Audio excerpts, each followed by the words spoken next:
Olá pessoal, tudo bem? Aqui Daniele Ximenes, professora de língua portuguesa, e hoje nós vamos falar sobre as figuras de linguagem no gênero memórias literárias. Isso mesmo, memórias literárias novamente. Então, nós vamos começar com a leitura de um texto, de uma memória literária. Esse texto foi escrito por Daniele Oliveira Cunha, ela é de Jiquiriçá, da Bahia. Lembrando que esse texto faz parte da coleção de memórias literárias da Olimpíada de Língua Portuguesa.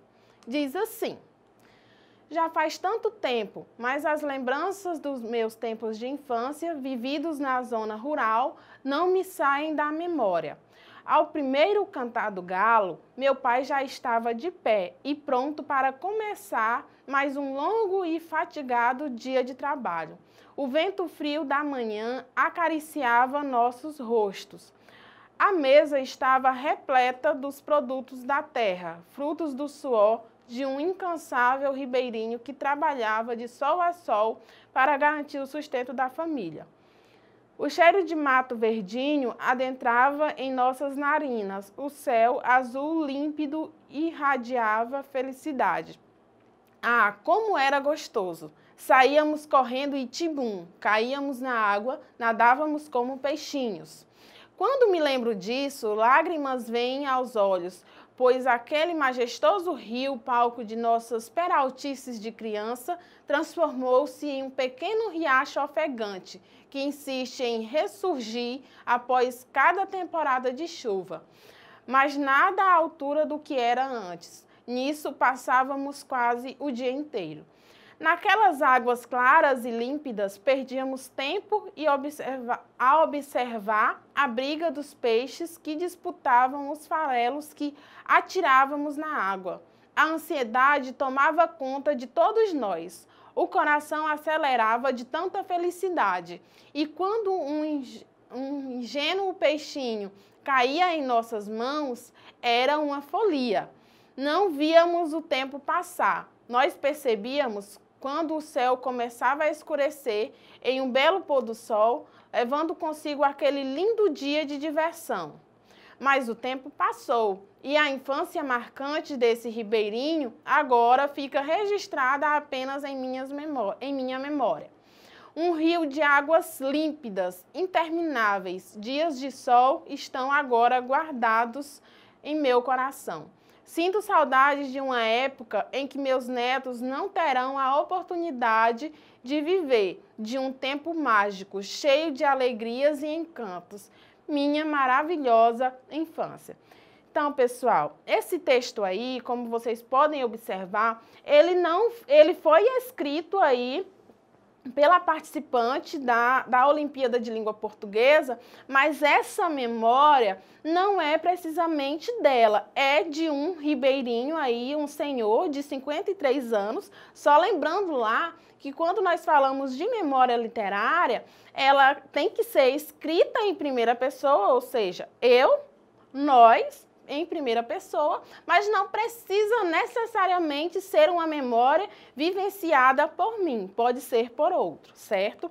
Agora vamos relembrar um pouquinho sobre as características da memória literária. São textos produzidos para rememorar o passado vivido. Para isso, as palavras devem ser escolhidas com cuidado para conduzir o leitor pelos cenários e fatos narrados. Por isso, a necessidade da descrição dos locais, ou seja, para eu criar ali na mente do leitor uma imagem de como seria aquele lugar, o rio aí que aparece, as paisagens, os personagens e assim por diante, certo? São textos literários, só lembrando que o texto literário nós temos a presença da conotação, o trabalho aí com a linguagem, ou seja, eu tenho uma linguagem subjetiva, ou seja, um texto que é capaz de causar emoção em quem está ouvindo ou lendo aí esse texto.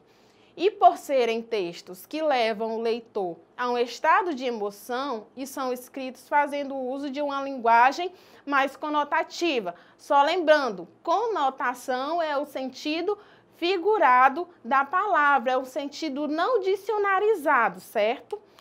E, por último, a linguagem conotativa se manifesta nesses textos por meio do uso das figuras de linguagem.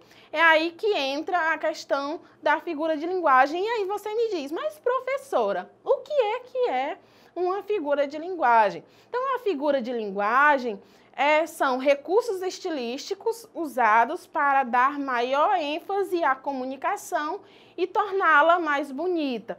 A figura de linguagem, ela vai se manifestar a partir da conotação, que são aqueles significados que não levam tão ao pé da letra, ou seja, nós temos a figuração aí nessa palavra. Vamos lá a alguns exemplos de figuras de linguagem para você compreender melhor. O vento frio da manhã acariciava nossos rostos. Imagina, o vento vir e acariciar seu rosto, o que seria isso? Então, nós temos aí uma figura de linguagem. Essa figura de linguagem seria a personificação. O que seria, pessoal, essa personificação? Acompanha comigo aí o significado. Consiste em dar características de seres animados a seres inanimados, ou seja, nós temos aí o frio da manhã. O frio da manhã não é um ser animado, não é um ser vivo, não é? Então, isso é uma característica humana que é atribuída a esse ser. Quando isso acontece, eu tenho uma personificação. Um outro exemplo. Aquele majestoso rio, palco das nossas peraltices de criança, transformou-se em um pequeno riacho ofegante. Normalmente, somos nós que ficamos ofegantes, ou seja, a palavra ofegante, ela é característica de seres animados. E aí o rio é um ser inanimado, por isso eu tenho uma personificação, certo? Vamos a mais uma figura de linguagem. Saímos correndo e tibum. E aí, com certeza vocês já ouviram falar nesse termo aí, tibum. Até porque a nossa memória literária, que nós acabamos de ler, ela é muito semelhante à nossa realidade aqui do Acre. Ou seja, nós temos a presença dos rios, nós temos a presença dos ribeirinhos e com certeza você já deve ter dado aí um tibum, certo? Então, que figura de linguagem seria essa? Eu tenho uma onomatopeia. Acompanhe o significado. É a palavra ou conjunto de palavras que representa um som ou ruído. Então, vamos lá. O som do relógio, tic-tac, a batida na porta, toque-toque. A gente observa muito isso no nosso dia a dia. O nosso dia a dia está repleto dessas onomatopeias, que são os sons ou ruídos. Não precisa necessariamente ser tic-tac, pode ser o relógio tocou, continua sendo aí uma onomatopeia, certo, pessoal? Vamos a mais uma figura de linguagem. Caímos na água. Nadávamos como peixinhos. Agora aí nós temos uma comparação. O que é uma comparação? Baseia-se na semelhança entre dois elementos, usando normalmente a palavra como igual a parece com. Ou seja, comparação é quando eu comparo uma coisa com a outra. Caímos na água, nadávamos como peixinhos. Nós não éramos o peixinho, mas nós nadávamos como eles. Então, para eu identificar dentro de uma memória literária uma comparação, eu observo aí esses termos. O como, o igual, aparece com, todos esses aí são marcadores da comparação, certo? O meu coração está igual a um céu cinzento. Eu estou comparando o coração com o céu cinzento. E vamos a um outro exemplo. O coração acelerava de tanta felicidade. E aí? O coração acelerava de tanta felicidade, eu tenho exagero intencional. Se eu tenho exagero intencional, eu tenho uma hipérbole. Ah, eu estou morrendo de fome, eu não aguento mais. Então, aí eu tenho um exagero emocional. A função da hipérbole, pessoal, é justamente essa: causar expressividade. É intencional. Eu fiz aquilo porque eu quero que o meu ouvinte, o meu leitor, compreenda a minha necessidade de exaltar aquela situação. Consiste aí no exagero. Veja um exemplo. Ela chorou rios de lágrimas. Imagina eu chorando e formando aqui um rio. Isso é possível se eu fosse levar aí no sentido denotativo, no sentido literal da palavra? Claro que não. Então, quando eu falo aí que ela chorou rios de lágrimas, ela chorou muito. Por isso eu tenho uma hipérbole. Agora vejamos como identificar isso em uma memória literária aqui também, que diz assim: por parte de pai. Esse é o título da minha memória. Em casa de meu pai, todas as noites eu resmungava pedindo água. Era uma sede com hora marcada. Minha mãe já não se movia muito. Entre dores, passava as noites em claro, controlando os gemidos. Meu pai se levantava e ia até minha cama. Fechava a mão em forma de copo. Levantava a minha cabeça com a outra e fazia guti-guti. Eu bebia sua mentira e dormia feliz. Não, meu pai não economizava água. Ele era mão aberta e nunca chegava agora em raras viagens, sem pequenos presentes. Ele os esquecia sobre a mesa e ficava distraído, esperando os elogios. Engraçado, na casa do meu avô, eu não sentia sede nem de madrugada. Quando os galos me acordavam junto com a manhã e eu ficava esperando o cheiro do café me tirar da cama.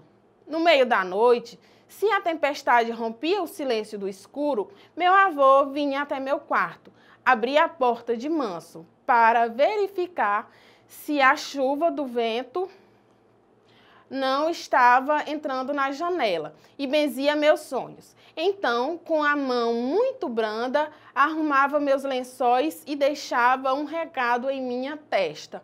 Uma certa bênção leve como os gatos. Também meu avô era econômico nos carinhos e tímido nos gestos.